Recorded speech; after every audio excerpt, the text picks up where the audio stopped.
Ella me lo arrebató todo, pero yo recuperaré a mi hijo. La estación de autobuses de Méndez Álvaro olía a sueños rotos y a café recalentado. Me senté en una silla de plástico agrietada, observando a mi hijo de 14 años, Hugo, juguetear con su móvil, intentando fingir que aquel no era el punto más bajo de nuestras vidas. La lluvia golpeaba los cristales mugrientos como si fueran balas. Y no podía evitar pensar que incluso el clima se estaba ensañando con nosotros. ¿Cuándo llega el autobús?, preguntó Hugo por tercera vez en 10 minutos. Cuando llegue, chaval, respondí manteniendo la voz firme, aunque por dentro estaba gritando. Hacía apenas 3 días, yo era Diego Cuenca, jefe de almacén, un padre decente, un hombre casado con una hipoteca y un futuro. Ahora era Diego Cuenca, un paria sin hogar con 2 bolsas de lona y un hijo que merecía algo mucho mejor que esta pesadilla. Mi teléfono vibró.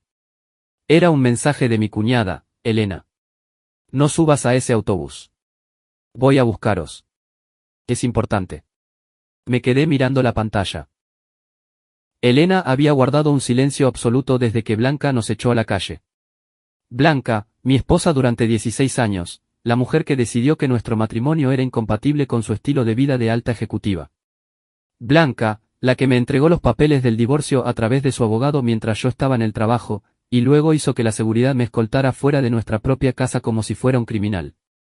Cambio de planes, le dije a Hugo, guardando el móvil. Viene tu tía. 20 minutos después, el BMW negro de Elena se detuvo frente a la entrada. Parecía haber estado llorando, lo cual era extraño porque Elena Méndez nunca lloraba. Era la hermana menor de Blanca. Todo en ella eran ángulos afilados y ropa de diseño. El tipo de mujer que trataba las emociones como si fueran una enfermedad contagiosa. Subid, dijo a través de la ventanilla bajada. Los dos, ahora mismo. Hugo agarró su bolsa. ¿A dónde vamos? A ver a tu madre, sentenció Elena, y algo en su tono hizo que se me helara la sangre. Me subí al asiento del copiloto. Blanca está en un congreso en Barcelona. No volverá hasta que. Elena se incorporó al tráfico, con las manos temblándole sobre el volante. Nunca estuvo en Barcelona. Diego, necesito contarte algo, y vas a odiarme por no habértelo dicho antes. La ciudad se desdibujaba a nuestro paso mientras conducíamos hacia la zona más exclusiva de las afueras. Elena no dejaba de mirar por el espejo retrovisor a Hugo, y luego volvía a mirarme a mí como si intentara resolver una ecuación imposible. Blanca lleva meses mintiéndote. Vive en la mansión de la urbanización La Moraleja con su nuevo marido. Las palabras me golpearon como un impacto físico. ¿Su qué? Tristán Arlón. Ya sabes, su socio. Se casaron hace 6 semanas. Una ceremonia por todo lo alto. Todos sus amigos estaban allí. A todo el mundo le dijo que habías firmado el divorcio hacía meses. Sentía a Hugo inclinarse hacia adelante entre los asientos. ¿Mamá se ha casado con otro? La voz de Elena se quebró. Quiere verte, Hugo. Ha estado preguntando por ti constantemente. Pero Diego. Me miró con algo que podría haber sido piedad. Ella no te quiere allí.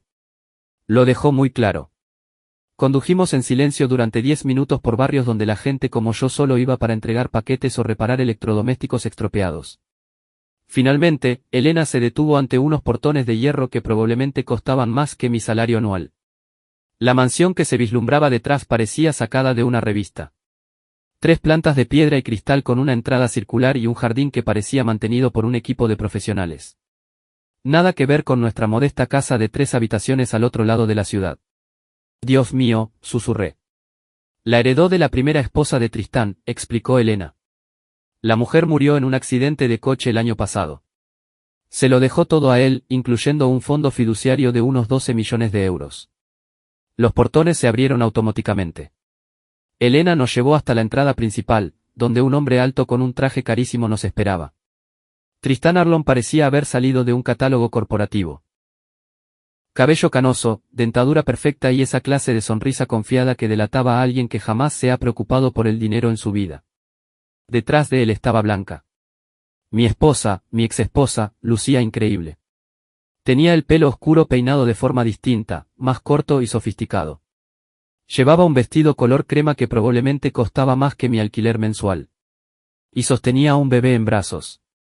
Un bebé. Hugo la vio al mismo tiempo que yo. ¿Mamá? El rostro de Blanca se iluminó al ver a su hijo. Le entregó el bebé a Tristán y corrió a abrazar a Hugo, con lágrimas rodando por sus mejillas.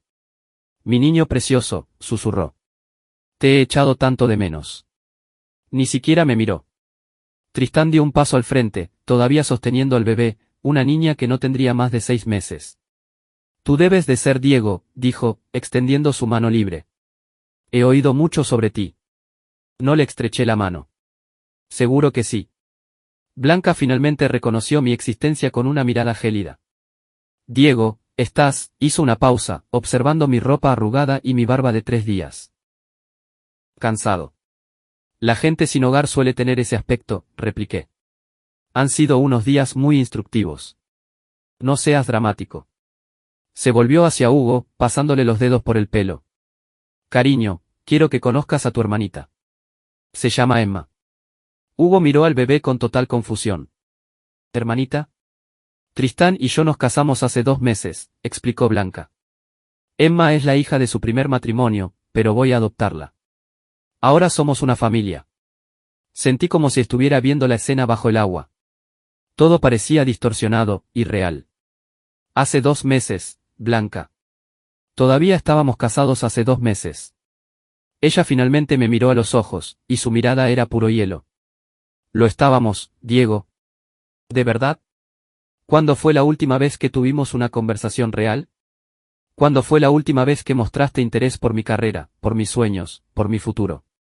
Trabajaba 60 horas a la semana para mantenernos a flote mientras tú construías tu imperio.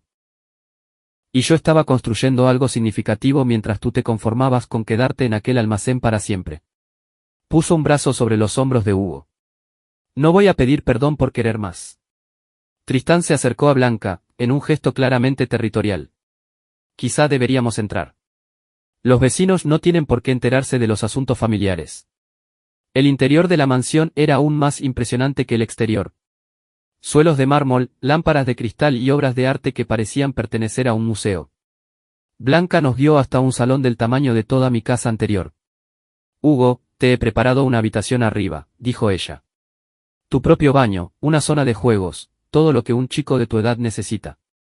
Podrás empezar en el Colegio Internacional la semana que viene. Es el mejor centro privado del país. Hugo me miró con incertidumbre. ¿Y qué hay de papá? El silencio se prolongó durante varios segundos. Finalmente, Tristán se aclaró la garganta. Bueno, naturalmente, hay acuerdos de custodia que deben resolverse a través de los canales legales adecuados. Lo que quiere decir, añadió Blanca, es que vivirás aquí con nosotros. Tu padre tendrá derechos de visita, por supuesto. ¿Derechos de visita? Me puse en pie, y la rabia finalmente rompió el estado de shock. Soy su padre, Blanca. He cuidado de él cada día mientras tú te dedicabas a jugar a ser la reina de las finanzas. Y mira a dónde lo ha llevado eso, espetó ella. Sentado en una estación de autobuses con todas sus pertenencias en una bolsa de lona. ¿Es esa la vida que quieres para nuestro hijo? Hugo miraba de uno a otro como si estuviera viendo un partido de tenis. No entiendo nada. ¿Os estáis divorciando o no? La expresión de Blanca se suavizó al mirarlo. Cariño, tu padre y yo queremos cosas distintas. Yo puedo darte oportunidades que él nunca podrá. Una buena educación, viajes, contactos que te ayudarán a triunfar en la vida. ¿Pero qué pasa con papá? Tu padre es bienvenido a visitarte, dijo Tristán con suavidad. No somos personas irracionales, pero Hugo, debes entender que esta casa, este estilo de vida, conlleva ciertas expectativas, ciertos estándares. Sabía lo que quería decir. Yo no era bienvenido allí. Y lo estaban dejando meridianamente claro. Necesito hablar con mi hijo a solas, dije. Blanca negó con la cabeza. No creo que sea apropiado ahora mismo. Hugo ha pasado por demasiada agitación. Es mi hijo. Y también es el mío. Y a diferencia de ti, yo sí puedo mantenerlo. Las palabras dolieron porque eran ciertas. No tenía nada que ofrecerle a Hugo excepto mi amor. Y, al parecer, eso ya no era suficiente. Elena, que había permanecido en silencio durante todo el intercambio, finalmente intervino. Quizá deberíamos dejar que Hugo decida lo que quiere. Todos los ojos se volvieron hacia mi hijo. Parecía aterrorizado, como si le pidieran que eligiera bando en una guerra que no comprendía. Miró a Blanca, luego a mí, y después a la opulenta estancia que nos rodeaba. No lo sé. Necesito pensar. Claro que sí, dijo Blanca con dulzura. Es un cambio muy grande. Pero Hugo, quiero que sepas que te quiero. Siempre te he querido. Todo lo que he hecho, cada decisión que he tomado, ha sido para construir un futuro mejor para nosotros. ¿Y papá? Blanca me miró de reojo, por un instante, creí ver algo parecido al arrepentimiento en sus ojos. Pero desapareció tan rápido que pude haberlo imaginado. Tu padre siempre será tu padre, dijo con cautela. Pero a veces las personas se distancian. A veces quieren cosas diferentes de la vida. Yo quería a mi familia, dije en voz baja. Tú querías que las cosas se quedaran igual para siempre, replicó ella. Querías que me conformara con la mediocridad. Tristán puso la mano en el hombro de Blanca. Quizá es hora de que Diego se marche. Esto es obviamente difícil para todos. Miré a mi alrededor, observando los muebles caros, el retrato de familia perfecta que formaban allí de pie, la vida que yo nunca podría proporcionar. Luego miré a Hugo, mi hijo, que se miraba los zapatos como si deseara desaparecer. Me iré, dije. Pero Hugo, quiero que recuerdes algo. No importa lo que pase, no importa dónde vivas o a qué colegio vayas, eres mi hijo. Eso nunca cambiará. Hugo asintió, con lágrimas en los ojos. Me di la vuelta para salir, pero la voz de Blanca me detuvo. Diego. Me giré. No soy la villana de esta historia. Solo soy una mujer que se negó a conformarse con menos de lo que merecía. ¿Y qué hay de lo que merecía Hugo? Pregunté. ¿Qué hay de lo que merecía yo? Ella no respondió. Los guardias de seguridad de Tristán, dos hombres corpulentos con trajes caros, me escoltaron hasta la puerta principal con la misma cortesía con la que un portero echa a un borracho de un club de lujo. No me pusieron la mano encima, pero el mensaje fue claro. Yo no era bienvenido en este mundo. Me quedé en la acera bajo la lluvia, viendo cómo los portones de hierro se cerraban entre mi hijo y yo. A través de los barrotes, pude ver a Hugo en una de las ventanas superiores, con la palma de la mano presionada contra el cristal. Parecía un prisionero. Y quizá lo era. Quizá ambos estábamos en diferentes tipos de jaulas. En mi cuenta corriente quedaban exactamente 37 euros y no tenía llamadas perdidas. Había agotado mis ahorros durante los trámites del divorcio, y los abogados de Blanca se habían asegurado de que me fuera casi sin nada. La casa estaba a nombre de ella, los coches eran de renting de su empresa, e incluso nuestras tarjetas de crédito conjuntas habían sido canceladas. Empecé a caminar. No tenía un lugar específico a donde ir, solo necesitaba moverme. La lluvia empapó mi chaqueta en cuestión de minutos, pero apenas lo noté. Estaba demasiado ocupado intentando comprender cómo mi vida se había desmoronado por completo. 16 años de matrimonio. 16 años de levantarme cada mañana, ir a trabajar, volver a casa para cenar, ayudar con los deberes y ver partidos de fútbol los fines de semana. Pensé que estábamos construyendo algo juntos. Al parecer, Blanca había estado construyendo una estrategia de salida. El trabajo en el almacén pagaba lo suficiente, pero no era precisamente un puesto de alta dirección. Nunca había sido ambicioso de la misma manera que Blanca. Me gustaba mi trabajo, la logística, resolver problemas, gestionar un equipo de buena gente que me respetaba. Nunca quise escalar la pirámide corporativa, ni hacer contactos en fiestas de cóctel, ni jugar al golf con clientes. Quería volver a casa con mi familia y estar presente para la gente que amaba. Al parecer, eso me hacía mediocre. Me encontré en el centro de la ciudad, pasando frente a edificios de oficinas donde la gente como Blanca ganaba el dinero necesario para comprar mansiones, colegios privados y familias nuevas. El contraste no se me escapaba.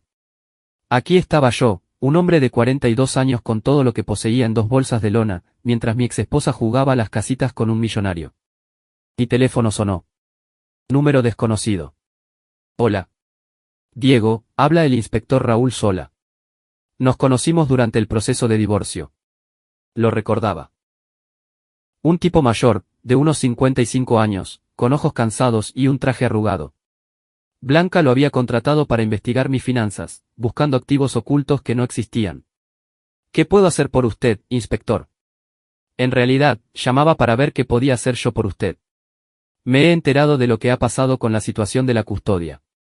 Me detuve. ¿Cómo se ha enterado de eso? Este es un mundo pequeño para la gente de ciertos círculos. las noticias vuelan. Mire, sé que no es asunto mío, pero quería que supiera que lo que le han hecho no está bien. Lo que está bien o mal no parece importar mucho hoy en día. Quizá no, pero llevo 23 años en este oficio. Y he aprendido a distinguir entre la gente que es mala de verdad y la gente a la que simplemente le ha tocado una mano de cartas horrible. Usted no es el malo aquí, Diego. No supe qué decir a eso. Escuche, continuó sola, conozco a un tipo que dirige una empresa de seguridad privada. Siempre buscan gente con buenos instintos y carácter íntegro. No es un trabajo glamuroso, pero paga mejor que la gestión de almacenes. Y podría darle algunas habilidades que le serían útiles en su situación. ¿Qué tipo de habilidades? Vigilancia, investigación, documentación, cosas que podrían serle útiles si alguna vez quisiera equilibrar el tablero de juego. Entendí lo que estaba sugiriendo realmente. Me está sugiriendo que espíe a mi exmujer. Le sugiero que aprenda a protegerse a sí mismo y a sus intereses. Lo que haga con esas habilidades es cosa suya. Me dio una dirección y un nombre, Soluciones de Seguridad Kim. Dígales que va de mi parte. Y Diego, no se rinda con su hijo. Los ricos creen que el dinero lo soluciona todo, pero no es así. A veces, la verdad es más poderosa que un fondo fiduciario. Tras colgar, me quedé bajo la lluvia otros 10 minutos, pensando. Luego empecé a caminar hacia la dirección que me había dado. Soluciones de Seguridad Kim operaba desde una nave reformada en una zona industrial de la ciudad. El dueño, Jaime Kim, era un antiguo detective de la policía que se había pasado al sector privado tras 20 años en el cuerpo. Tenía más o menos mi edad, el pelo entrecano y esa clase de semblante calmado que nace de haberlo visto todo 2 veces. Raúl Sola dice que buscas trabajo, dijo, indicándome que me sentara en su desordenada oficina. También dice que estás pasando por un divorcio difícil. El divorcio ya es firme. Ahora se trata de la custodia. Kim asintió. ¿Hijos de por medio? Un hijo de 14 años. Su madre se acaba de casar con un ricachón y quiere jugar a la familia feliz. Y quieres pelear por tu chico. Quiero ser parte de su vida. Ahora mismo no estoy en posición de pelear con nadie. No tengo dinero, ni casa, ni influencia. Kim se reclinó en su silla. ¿Cuál es tu experiencia? Logística militar durante 6 años, luego gestión de almacenes durante los últimos 10. Se me da bien organizar cosas, resolver problemas y gestionar personas. ¿Alguna experiencia en seguridad ciudadana o derecho? No, pero aprendo rápido. Kim me observó durante un largo rato. Mira, Diego. Este negocio no va de jugar a los detectives privados ni de vengarse de la gente que te ha hecho daño. Va de documentación, pruebas y mantenerse dentro de la ley. Si buscas a alguien que te ayude a cometer una estupidez, te has equivocado de sitio. No busco cometer estupideces. Busco sobrevivir. Buena respuesta. Kim abrió un archivador y sacó unos papeles. Puedo ofrecerte trabajo de nivel inicial, vigilancia, comprobación de antecedentes, notificaciones judiciales. Se empieza con un sueldo base decente y posibilidad de ascenso si demuestras lo que vales. No era mucho, pero era más de lo que tenía. ¿Cuándo empiezo? Mañana por la mañana. Pero antes, deja que te dé un consejo sobre tu situación de custodia. A los tribunales no les importan tus sentimientos ni lo injusta que haya sido la vida. Les importa qué es lo mejor para el menor. Ahora mismo, tu exmujer puede ofrecerle a tu hijo estabilidad, educación y seguridad financiera. ¿Qué puedes ofrecerle tú? Le quiero. Eso es importante, pero no basta. Necesitas reconstruir tu vida, establecer estabilidad y demostrar que puedes proveer para él. Eso lleva tiempo. ¿Cuánto tiempo? Depende de lo listo que seas y de lo duro que estés dispuesto a trabajar. Firmé los papeles y le estreché la mano. Cuando me iba, Kim me llamó. Diego, una cosa más. En este negocio, la información es poder, pero la información sin un plan no es más que chismorreo. Si vas en serio con lo de recuperar a tu hijo, tienes que pensar de forma estratégica, no emocional. Esa noche, dormí en un hostal barato y me quedé mirando el techo, pensando en la estrategia. Blanca tenía dinero, contactos y un nuevo marido que podía darle a Hugo oportunidades que yo jamás podría. Pero ella también tenía secretos, y los secretos podían ser vulnerabilidades. Pensé en la cronología. Se había casado con Tristán hacía solo 2 meses, pero llevaban juntos mucho más tiempo. ¿Cuánto más? ¿Y qué pasaba con el bebé? Emma, la hija de Tristán de su primer matrimonio, había dicho Blanca. Pero algo en las fechas no encajaba. Tomé nota mental de investigar aquello, no por venganza, sino por información, porque el inspector Sola tenía razón, a veces la verdad era más poderosa que el dinero, y yo iba a necesitar todo el poder que pudiera conseguir. 3 semanas después de empezar mi nuevo trabajo, ya había aprendido los conceptos básicos de vigilancia, comprobación de antecedentes y documentación legal. Kim era un buen maestro, y descubrí que tenía una aptitud natural para el trabajo. Quizá fuera mi formación militar, o quizá simplemente era que finalmente había encontrado algo en lo que estaba motivado para destacar. Hugo y yo nos intercambiábamos mensajes, pero Blanca vigilaba su teléfono de cerca. Nuestras conversaciones eran tensas y cuidadosas, ambos temerosos de decir algo inapropiado. Él estaba matriculado en el colegio internacional y parecía adaptarse, pero yo presentía que no era feliz. Papá, ¿podemos vernos para comer este fin de semana? Me escribió la noche anterior. Me encantaría. Pregúntale a tu madre. Dice que puedes recogerme a las 13:00 el sábado. Solo 2 horas. 2 horas. Como si fuera un convicto en libertad vigilada. El sábado por la mañana, conduje hasta la mansión en el Honda Civic de segunda mano que había comprado con mi primer sueldo. No era gran cosa, pero era mi medio de transporte, y era mío. El contraste entre mi utilitario y los coches de lujo en la entrada de Blanca no pasó desapercibido. Hugo esperaba en la puerta, incómodo con una ropa cara que no le pegaba nada. Siempre había sido un chico de vaqueros y zapatillas, pero al parecer eso no encajaba con su nuevo estilo de vida. Hola, papá. Se subió al asiento del copiloto e inmediatamente se relajó. ¿Podemos ir a algún sitio normal? No sé, un Burger King o algo así. Tú mandas, chaval. Fuimos a un Burger King al otro lado de la ciudad, lejos de la moraleja y del mundo que Blanca intentaba crear para él. Hugo pidió un menú gigante con patatas como si fuera un placer prohibido. ¿Qué tal el nuevo colegio? Pregunté. Está bien. Las clases son más difíciles, pero no están mal. Los otros chicos hizo una pausa buscando la palabra. Diferentes. ¿Diferentes en qué sentido? Todos tienen dinero. Dinero de verdad. Hablan de vacaciones en Aspen, de los clubes de campo de sus padres y cosas así.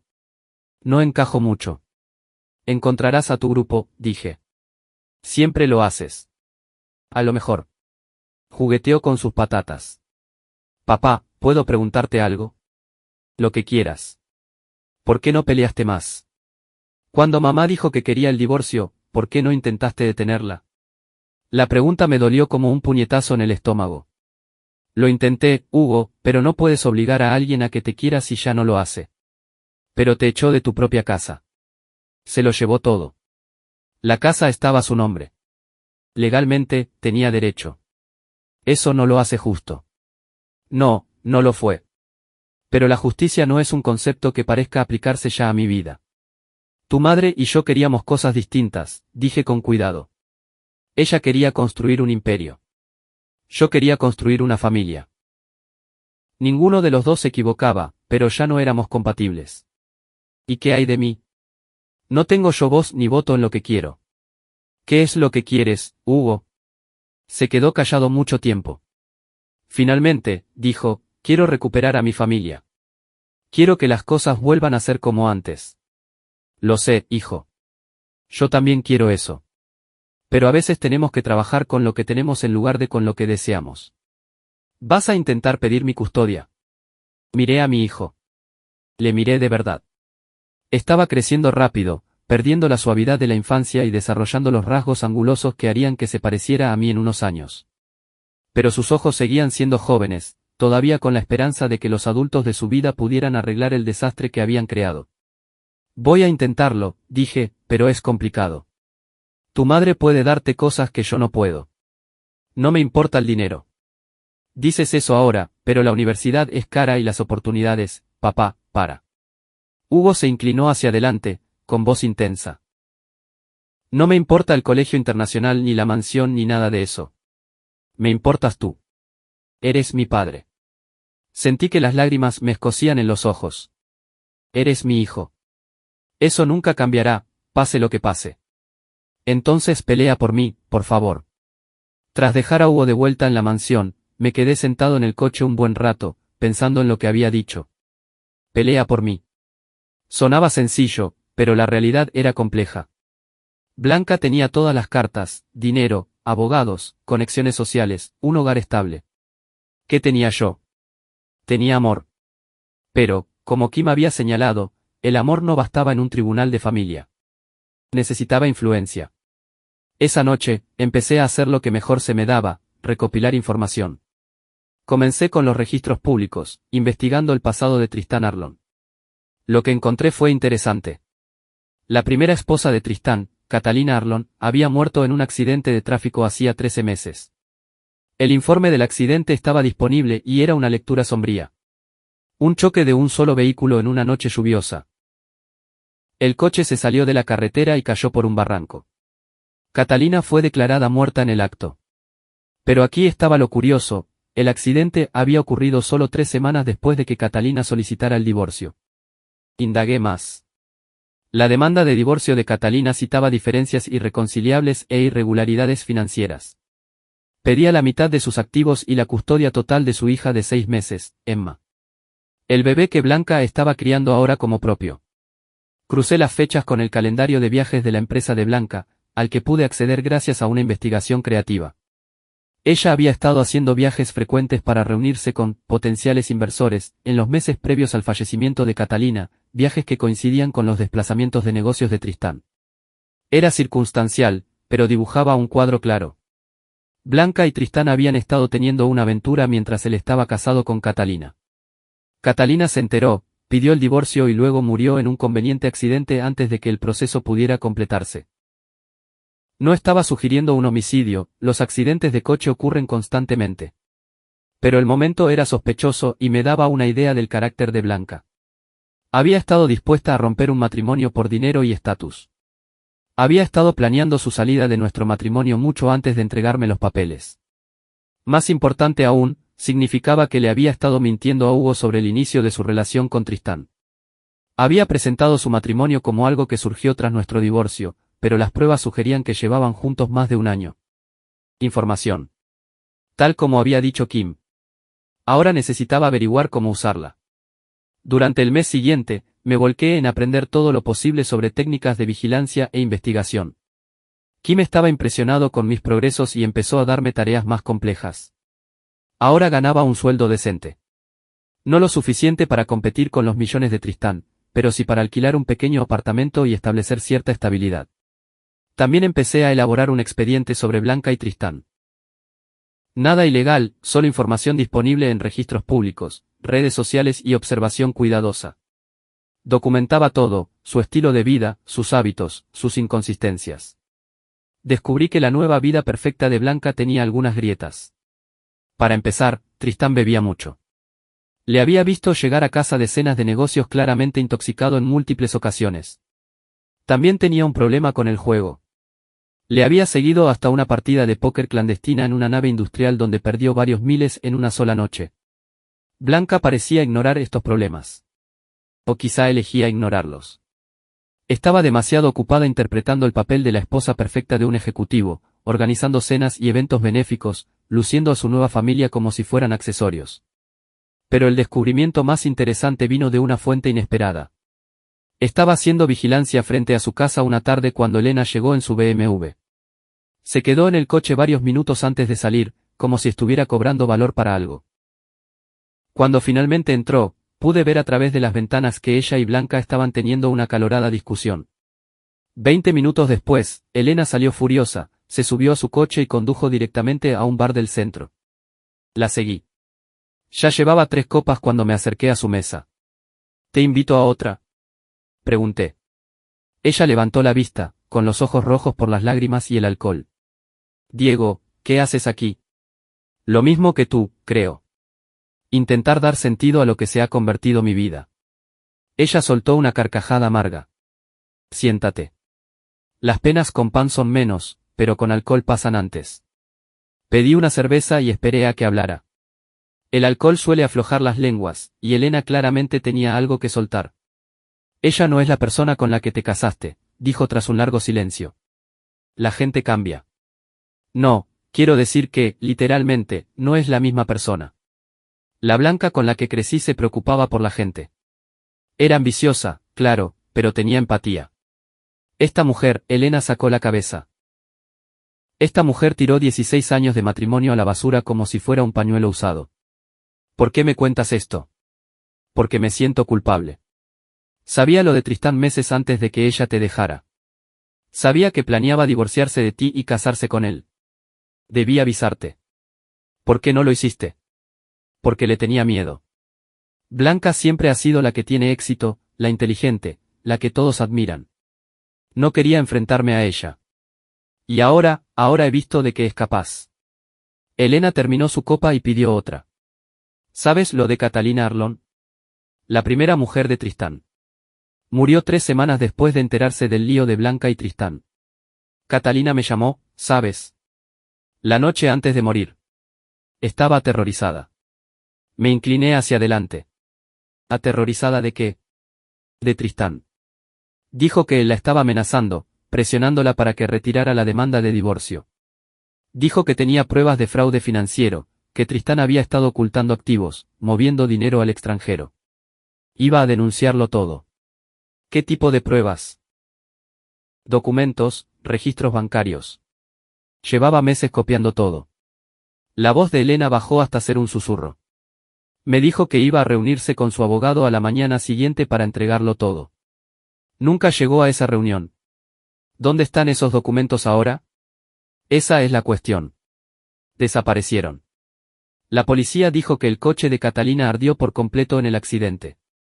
Su portátil, sus archivos, todo quedó destruido. Sentí un escalofrío. ¿Crees que Tristán se deshizo de ella? No lo sé, pero sé que Catalina era una conductora prudente y que le tenía pavor a Tristán. La idea de que justo se estrellara la noche antes de destruirlo, Elena negó con la cabeza. Es demasiado conveniente. ¿Por qué no has ido a la policía? ¿Con qué? Con sospechas. El caso está cerrado. El fallecimiento de Catalina se dictaminó como accidente. Pero si hubo fraude, no hay pruebas. Todo ardió con ella. Elena me miró con algo que podría ser esperanza. A menos que alguien pudiera encontrar pruebas nuevas. Entendí lo que sugería. ¿Quieres que investigue a Tristán? Quiero que alguien les pida cuentas. Blanca destruyó tu matrimonio, se llevó a tu hijo y vive en una mansión construida sobre el dinero de una muerta. Eso no es justicia. ¿Y qué ganas tú con esto? Elena se quedó callada un momento. Blanca me ha dejado de lado, dijo finalmente. Después de casarse con Tristán, decidió que yo no estaba a la altura de su nuevo círculo social. 20 años siendo hermanas, y me tiró como a la basura. Así que esto es por venganza. Esto es por la verdad. Y quizá, si tenemos suerte, por la justicia. Metió la mano en el bolso y sacó una llave. Es de un trastero que tenía Catalina. Lo alquiló con un nombre falso 6 meses antes de morir. No creo que Tristán sepa que existe. Me quedé mirando la llave. Aceptarla significaba cruzar una línea, pasar de la observación pasiva a la investigación activa. Significaba comprometerse con un curso de acción que podía tener consecuencias graves. Pero pensé en Hugo, atrapado en esa mansión con gente que valoraba más el dinero que la familia. Pensé en Catalina Arlón, que murió justo antes de poder exponer la verdad sobre su marido. Y pensé en Blanca, que había construido su nueva vida sobre mentiras y el dolor ajeno. Cogí la llave. El almacén de trasteros estaba en una zona degradada de la ciudad, el tipo de lugar donde la gente guarda lo que no quiere que encuentren. Catalina había alquilado la unidad 247 bajo el nombre de Sara Merino, pagando en efectivo un año por adelantado. Elena y yo nos reunimos allí un domingo por la mañana, ambos nerviosos por lo que pudiéramos encontrar. La llave giró fácilmente y la puerta metálica se enrolló para revelar un pequeño espacio repleto de cajas, archivadores y un equipo informático que parecía el de un contable. Madre mía, susurró Elena. De verdad estaba montando un caso. Los archivos estaban meticulosamente organizados. Catalina lo había etiquetado todo por fechas y categorías, cuentas en el extranjero, empresa fantasma, documentos falsificados y comunicaciones personales. Era el trabajo de alguien que comprendía que su vida podía depender de tener pruebas de lo que había descubierto. Abrí la primera caja y encontré extractos bancarios que mostraban transferencias de millones de euros a cuentas en las Islas Caimán. Las transferencias se habían realizado durante un periodo de 2 años, siempre por importe justo por debajo del umbral de notificación legal. Esto es blanqueo de capitales, dije. Elena estaba revisando una caja de correos electrónicos impresos. Mira esto. Son mensajes entre Tristán y alguien llamado Víctor Klopp. Hablan de limpiar dinero de inversores rusos. El alcance de lo que Catalina había descubierto era asombroso. Tristán no solo ocultaba activos a su mujer, dirigía una sofisticada operación de blanqueo de capitales a través de sus negocios legítimos. La mansión, el estilo de vida, el fondo fiduciario para Emma, todo estaba construido sobre ganancias criminales. Pero la prueba más condenatoria estaba en la última caja que abrí. Contenía una carta dirigida al abogado de divorcios de Catalina, fechada el día antes de su final. Estimado Sr. Peterson, le escribo para confirmar nuestra reunión de mañana a las 9:00. Llevaré todas las pruebas que comentamos sobre las actividades criminales de mi marido. Tengo copias de todo guardadas en un lugar seguro. Así que, si algo me sucede, sepa que la verdad saldrá a la luz. Tengo miedo real por mi seguridad. Tristán se ha vuelto cada vez más amenazante y anoche me dijo que le ocurren accidentes a la gente que no sabe cuándo cerrar la boca. He documentado esta amenaza y otras en las grabaciones adjuntas. Por favor, tenga cuidado. Esta gente es peligrosa. Atentamente, Catalina Arlon. Junto a la carta había varios archivos de audio en una memoria USB. La conecté al ordenador de Catalina y reproduje el primero. La voz de Tristán era clara y amenazadora. ¿Crees que puedes destruirme, Catalina? ¿Crees que puedes llevarte a mi hija y mi dinero y marcharte sin más? He trabajado demasiado duro para construir esta vida como para dejar que una ama de casa amargada la eche abajo. La voz de Catalina era temblorosa pero decidida. No intento destruirte, Tristán. Solo quiero salir de este matrimonio con lo que me corresponde legalmente. No te corresponde nada.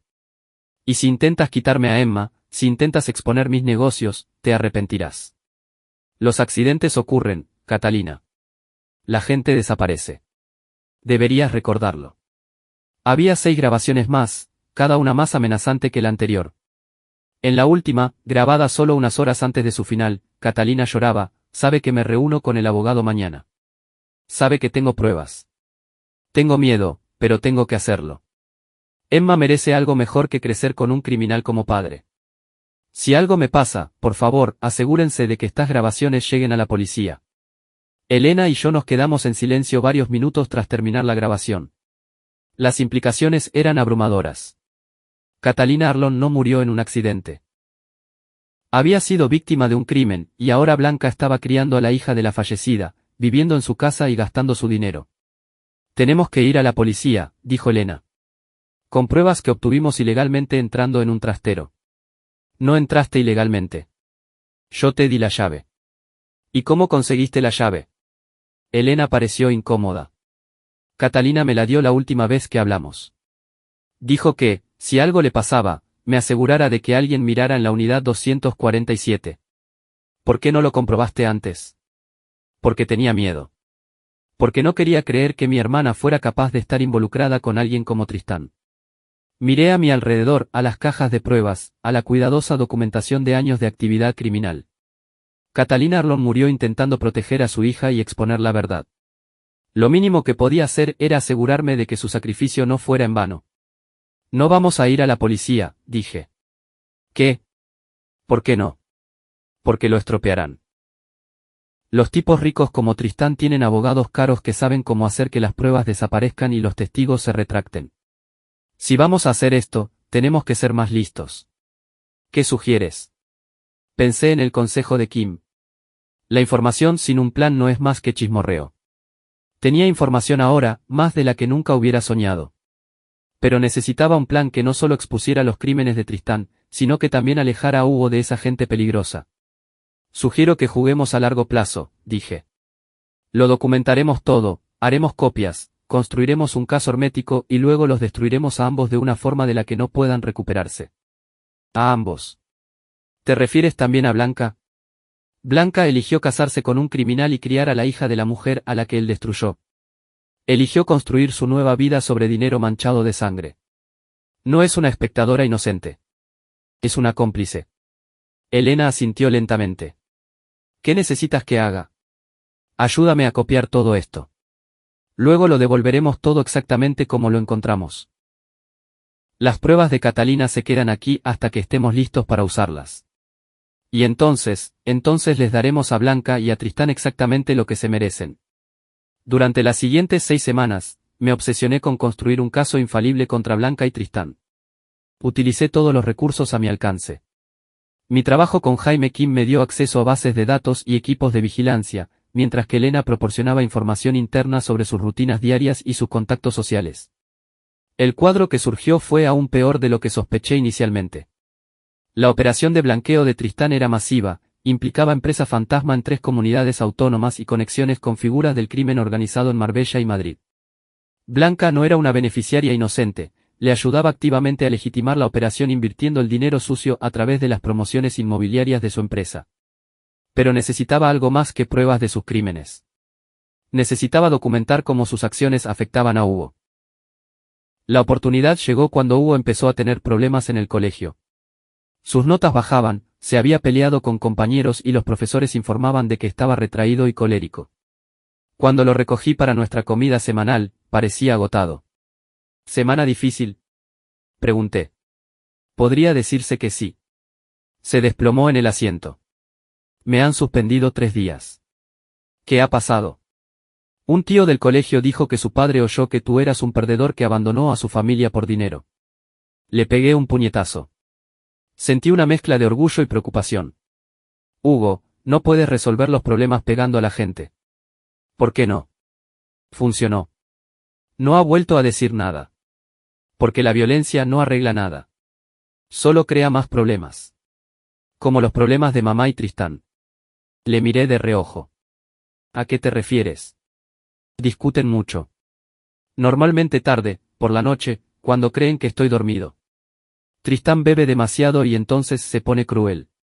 Nunca le ha pegado a mamá ni nada, pero dice cosas horribles. ¿Qué tipo de cosas? La llama estúpida. Dice que tiene suerte de que se casara con ella porque ningún otro hombre querría a una mujer con tanta carga. La voz de Hugo era apenas un susurro. Se refiere a mí, ¿verdad? Yo soy la carga. Me detuve y me giré hacia mi hijo. Hugo, escúchame bien. Tú no eres una carga. Eres lo mejor que me ha pasado en la vida. Y cualquiera que no vea eso es un idiota. Entonces, ¿por qué mamá le eligió a él en lugar de a nosotros?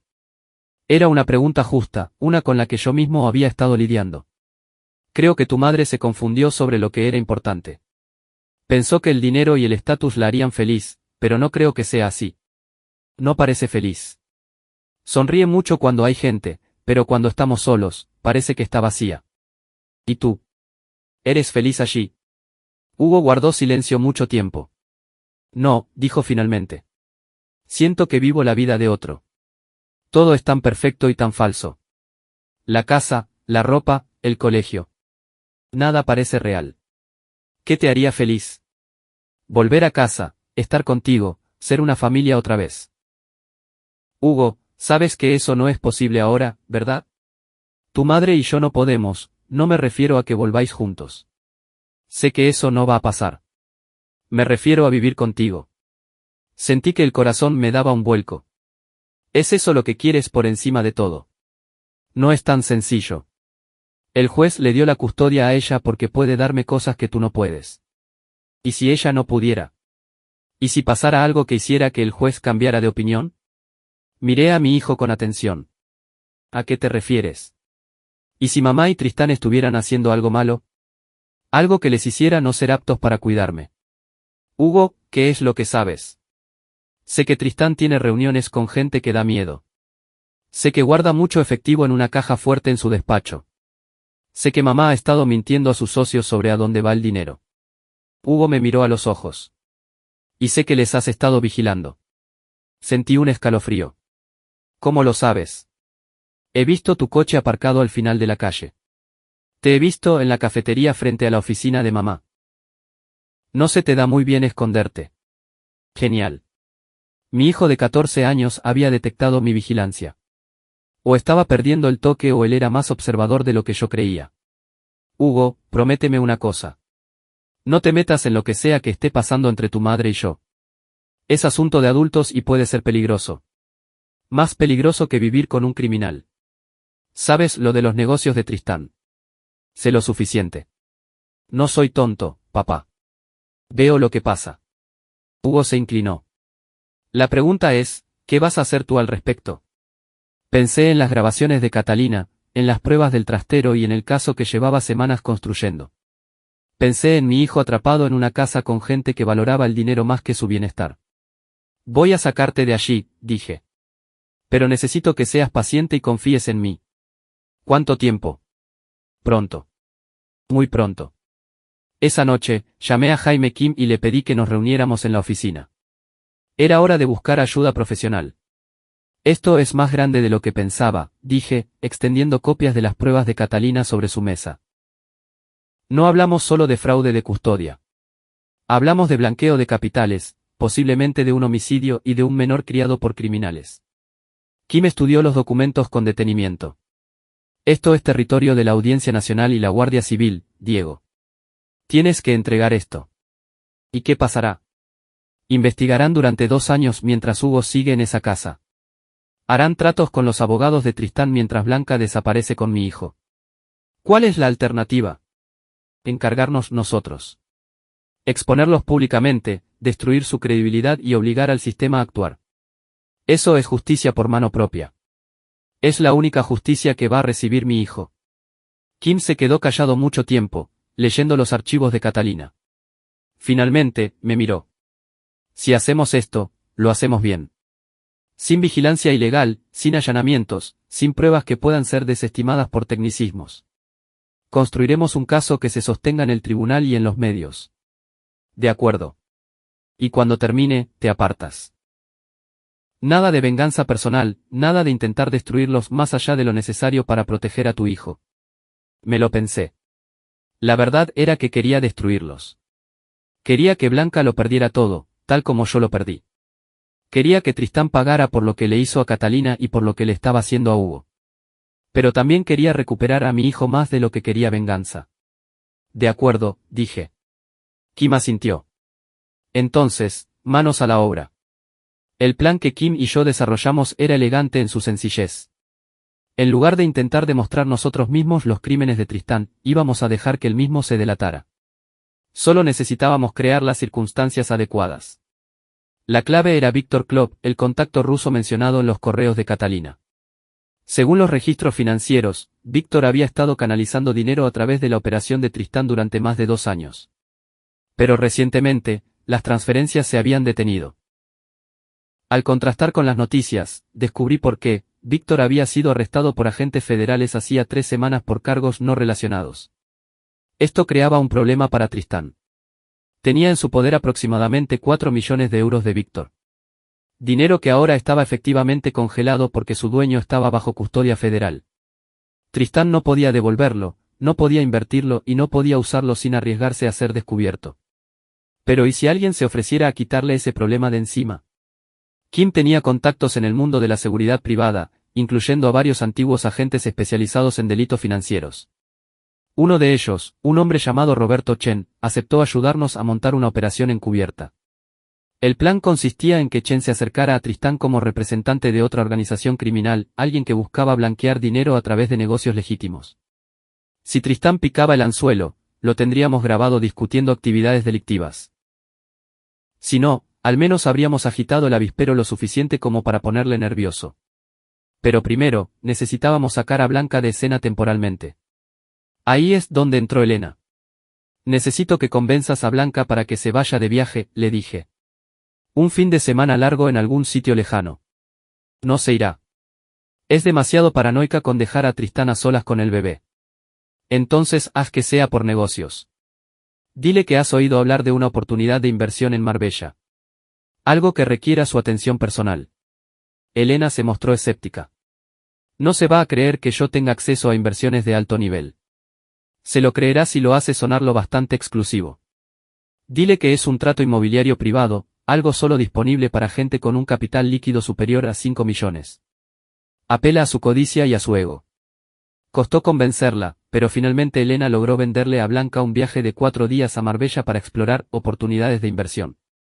Blanca se marchó un jueves por la mañana, llevándose a Emma pero dejando a Hugo en casa con Tristán. Esa tarde, Chen hizo su movimiento. Llamó al despacho de Tristán, afirmando representar a un grupo de inversores que buscaban diversificar sus activos a través de empresas legítimas. Mencionó el nombre de Víctor de pasada, como si supiera de su relación previa, y sugirió que se reunieran para discutir oportunidades mutuas. Tristán aceptó reunirse con él esa noche en un restaurante exclusivo del centro. Yo estaba apostado en una furgoneta al otro lado de la calle, monitorizando el equipo de grabación que llevaba Chen. Kim estaba en el restaurante, fingiendo ser un hombre de negocios cenando solo. Todo era legal, Chen era un investigador privado con licencia y estábamos documentando actividades potencialmente delictivas que pretendíamos denunciar a las autoridades. La conversación empezó con cautela, con ambos hombres tanteándose. Pero a medida que avanzaba la noche y corría el alcohol, Tristán se volvió más abierto. Víctor mencionó que usted podría ayudar con ciertos problemas de liquidez, dijo Chen. Víctor habla demasiado, replicó Tristán. Pero sí, tengo experiencia ayudando a clientes con situaciones financieras, complejas. ¿Cómo de complejas? Digamos que no todo el dinero viene con rastros de papel convenientes. A veces, la gente con éxito necesita ayuda para legitimar sus activos sin atraer una atención no deseada. ¿De qué comisiones hablamos? Un 20% del total, más gastos. Pero garantizo discreción absoluta y una documentación impecable que superaría cualquier auditoría. Chen se inclinó hacia adelante. ¿Y qué hay de la policía? ¿Cómo gestiona ese riesgo? Tristán se rió. El dinero manda, Sr. Chen. Las contribuciones adecuadas a las campañas políticas correctas, las donaciones benéficas a organizaciones que importan a ciertos jueces y fiscales. Es increíble lo comprensiva que puede ser la gente cuando sus intereses están bien alineados. ¿Y si alguien se convierte en un problema? Alguien que no pueda ser comprado. La expresión de Tristán se ensombreció. Los problemas tienen una forma de resolverse solos. La gente que amenaza mi negocio suele tener accidentes. Choques de coche, ataques al corazón, incidentes desafortunados que recuerdan a los demás que deben ocuparse de sus propios asuntos. Sentí que se me helaba la sangre. Estaba hablando de Catalina. Chen presionó un poco más. Ha tenido que lidiar con muchos problemas de ese tipo. Mi primera mujer se convirtió en un problema. Creyó que podía chantajearme. Creyó que podía llevarse a mi hija y destruir mi negocio. Tristán dio un largo trago. Aprendió que no era así. ¿Qué le pasó? Un trágico accidente. Un choque fortuito en una noche lluviosa. Muy triste. Tristán sonrió con frialdad. Pero estas cosas pasan cuando la gente no presta atención a por dónde va. Lo teníamos grabado admitiendo blanqueo de capitales, sobornos y un homicidio. Era más que suficiente para destruirlo y sacar a Hugo de aquella casa. Pero mientras estaba sentado en la furgoneta, escuchando a Tristán hablar con total naturalidad sobre eliminar a su esposa, me di cuenta de algo que me revolvió el estómago. Hugo estaba a solas en la casa con ese monstruo. Agarré mi teléfono y llamé al móvil de Hugo. No respondió. Lo intenté de nuevo. Nada. Kim, dije por la radio, tenemos que terminar esto ahora mismo. ¿Qué pasa?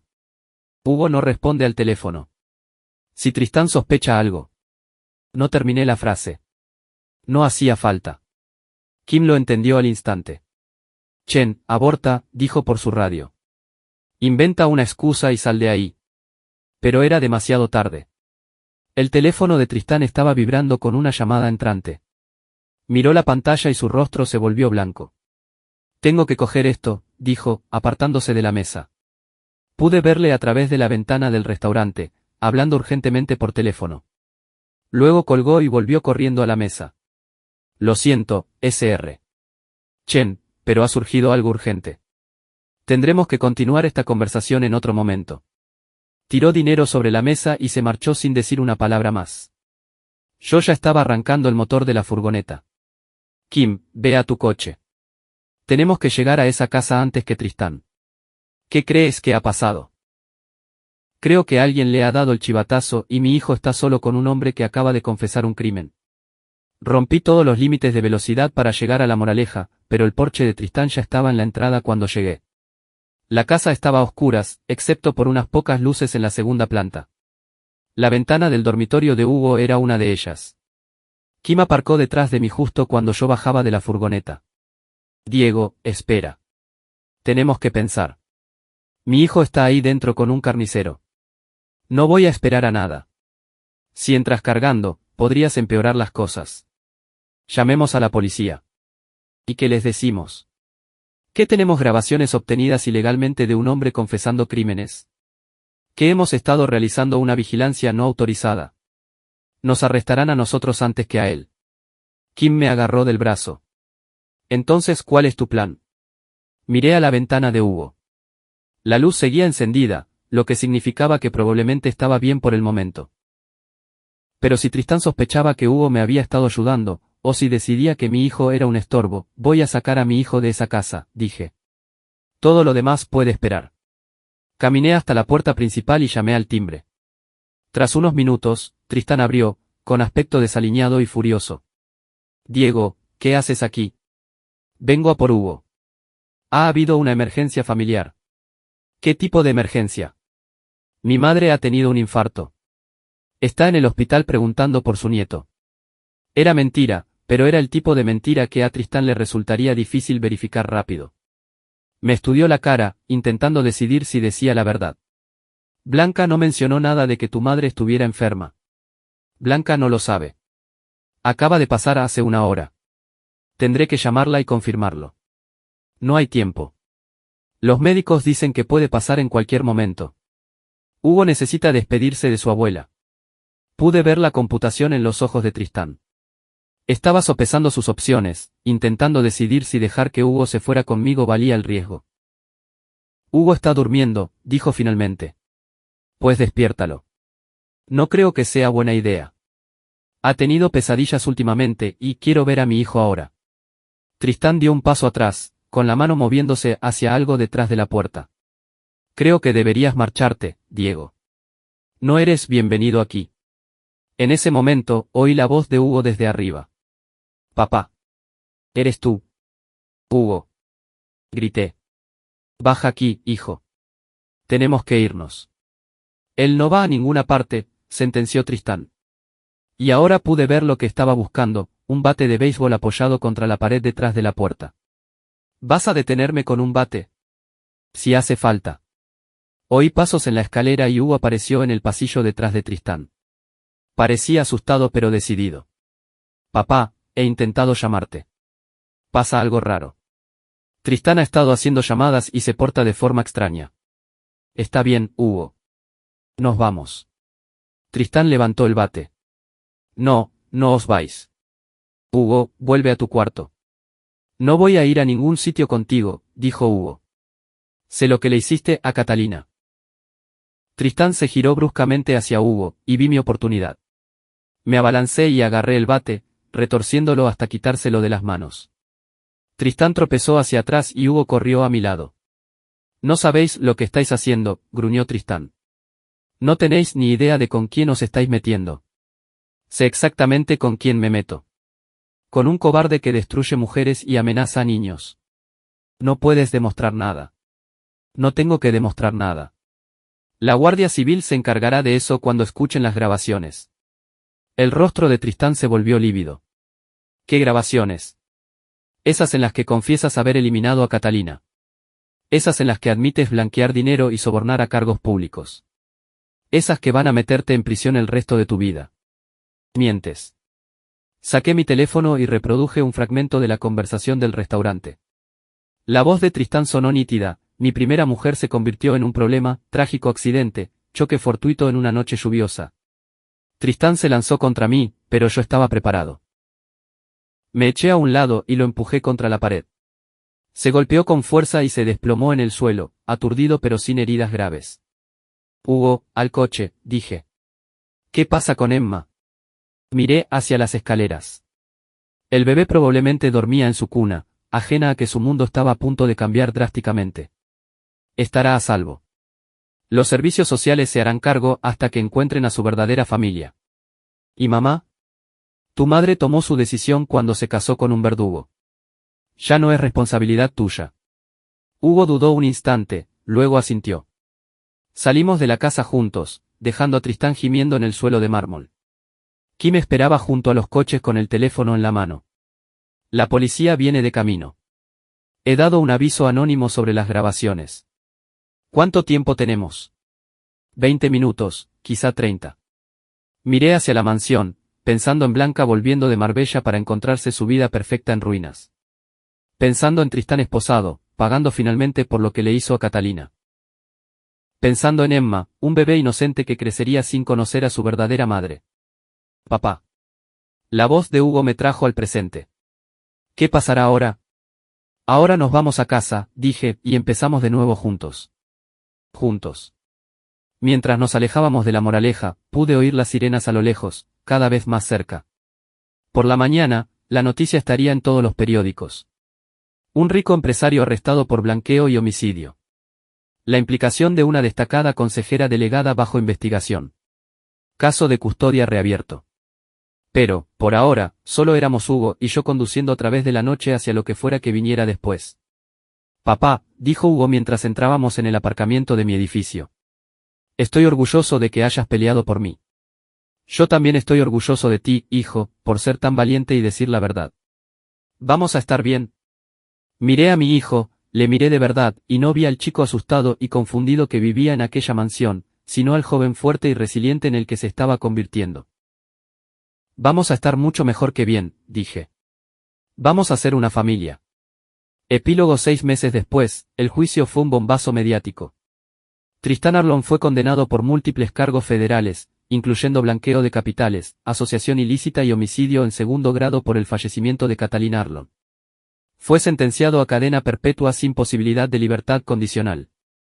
Blanca fue acusada de complicidad en blanqueo de capitales y recibió una condena de 5 años, aunque salió bajo fianza a la espera de recurso. Su imperio empresarial se derrumbó y perdió la custodia de Hugo y Emma de forma permanente. Emma fue entregada a la hermana de Catalina en Oviedo, donde crecería conociendo la verdad sobre su madre y rodeada de gente que la quería. Hugo y yo nos mudamos a un piso más grande en un barrio familiar. Se cambió a un instituto público cercano donde sus notas mejoraron drásticamente. Hizo amigos, se apuntó al equipo de debate y empezó a hablar de la universidad. Yo fui ascendido a investigador principal en soluciones de seguridad Kim, con un sueldo que nos permitía vivir cómodamente sin lujos. Teníamos lo que necesitábamos y, lo más importante, nos teníamos el uno al otro. Un sábado de primavera por la mañana, Hugo y yo estábamos desayunando cuando sonó mi teléfono. Era Elena. He visto las noticias sobre el recurso de Blanca, dijo. Se lo han denegado. Tendrá que cumplir la pena íntegra. ¿Cómo te sientes al respecto? Me lo pensé un momento. Siento que se ha hecho justicia, no solo por mí, sino por Catalina y por Emma. ¿Y Hugo? ¿Cómo lo lleva? Miré al otro lado de la mesa a mi hijo, que leía un libro mientras comía cereales. Parecía tranquilo, en paz, de una forma que no lo había estado en años. Está bien, dije. Los dos lo estamos. Tras colgar, Hugo levantó la vista del libro. ¿Era la tía Elena? Sí, estaba preguntando por nosotros. ¿Vas a seguir en contacto con ella? No lo sé. ¿Por qué? Porque nos ayudó. Cuando podía haberse quedado al margen, eligió ayudarnos. Eso significa algo. Mi hijo tenía razón. Elena lo arriesgó todo para ayudarnos a exponer la verdad. Había perdido a su hermana, pero había ganado algo más importante, saber que había hecho lo correcto. Quizá deberíamos invitarla a cenar algún día, dije. Hugo sonrió. Me gustaría. Esa tarde, fuimos al parque donde Hugo solía jugar cuando era pequeño. Ya era demasiado mayor para los columpios, pero nos sentamos en un banco a ver a otras familias disfrutar del sol. Papá, ¿puedo preguntarte algo? Siempre. ¿Te arrepientes alguna vez? De todo lo que pasó con mamá. Consideré la pregunta con cuidado. Lamento que tuviera que pasar como pasó. Lamento que sufrieras en el proceso. Pero no me arrepiento de haber peleado por ti. Y no me arrepiento de haber sacado a la luz la verdad sobre Tristán. ¿Y de mamá? ¿Te arrepientes de haberte casado con ella? No, dije sin dudar. Porque si no me hubiera casado con tu madre, no te tendría a ti. Y tú eres lo mejor que me ha pasado en la vida. Hugo se apoyó en mi hombro, algo que no hacía desde que era pequeño. Te quiero, papá. Y yo a ti, chaval. Mientras estábamos allí sentados bajo el sol primaveral, pensé en el viaje que nos había traído hasta este momento. La traición, la investigación, el enfrentamiento, el juicio. Todo nos había conducido a esta tarde tranquila de sábado en el parque. Blanca se equivocaba en una cosa, el amor no era mediocridad. El amor era la fuerza más poderosa del mundo. Lo bastante fuerte como para vencer al dinero, al estatus e incluso a una conspiración criminal. El amor fue lo que nos salvó a los dos. Y al final, esa era toda la victoria que necesitaba.